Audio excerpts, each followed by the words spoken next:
पे होनी चाहिए। है जी।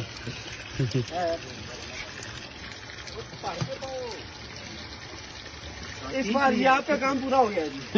आपका काम पूरा हो गया बस। तीसरा जाल मारने की जरूरत नहीं पड़ेगी। क्या कीजिए जाल को कैच कीजिए। जाल को